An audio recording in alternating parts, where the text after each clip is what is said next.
All right, you heard the Indian American vote, you heard the Hindu American vote. Let's also, in fact, play out this conversation that Allister had talking about the black voter per se. How will they vote in this election? Listen in. Yes, Gauri, we're still here at Howard University, a historically black university, Kamala Harris's alma mater. To get you that answer on the black vote, we're joined by Associate Professor of Political Science at Howard University, Marcus Board. He specializes in black politics. Marcus, if you could tell us a little bit about that black vote and how crucial it is, I think for people to really understand, maybe you could draw a comparison for us with what happened with Joe Biden the previous time around. Yeah.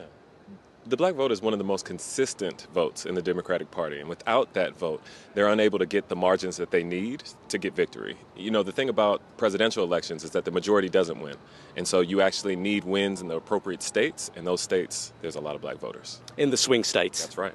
That's right. All right. Now, talking about those swing states, we're looking at Georgia or North Carolina, for example. There have been mail-in ballots or early voting where people can put in their ballots before November 5th, before next week. Somewhat underwhelming those numbers have been, and is that really a worry for Kamala Harris at this point in the race because it's so tight? No, it's not a worry. The media, the way that you receive data is piece by piece, but the reality is we have such a low percentage of those votes counted that you really kind of have to see it through. The reality is also that the gap in winning and losing is going to probably be bigger than the number of mail-in votes anyway. And so you kind of have to wait it out, unfortunately. So you're being quite optimistic about that. So you think more black voters will come out between now and Tuesday and on Tuesday itself? Absolutely, yeah. The majority of voters show up on Tuesday. There's still a large contingent of people who don't vote. And we would love to see both parties do a little bit more work on getting them involved in the political process. All right, I asked some of your students this about young black voters not coming out and perhaps not voting enough. They kind of shot me down on that point. What do you have to say from a, say, neutral point of view? They are smarter than all of us, so I trust them. But I will also add that, you know, black men in particular are the second most consistent voters in the Democratic Party. And so I did do a focus group with black men who are not voting for Harris, but who will be voting for the Republican Party. And essentially, the most interesting finding I'd say that came out of that is that they're willing to overlook the racism. To their mind, both parties have problems with race.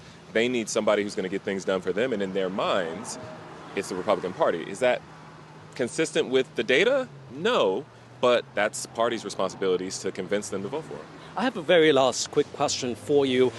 For black voters or black male voters who are going to vote Trump, I'm trying to get my head around it. Trump has made these racist comments, but yet there are this small group, or maybe slightly more, of black voters who will eventually vote for him. Why is that the case?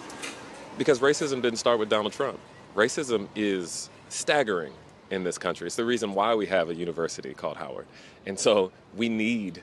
but these are black men voting for right. someone who has said racist things. It's like saying, you know, if you get in the pool, you want to stay in the warm side of the pool and not the cool side. And it's like, listen, whatever side I'm on, I'm still going to be wet. That's racism. And so it's hard to get away from in this country. And so for them, they're saying, listen, if we're in the pool and you said that part feels better than this part, it's grass is greener.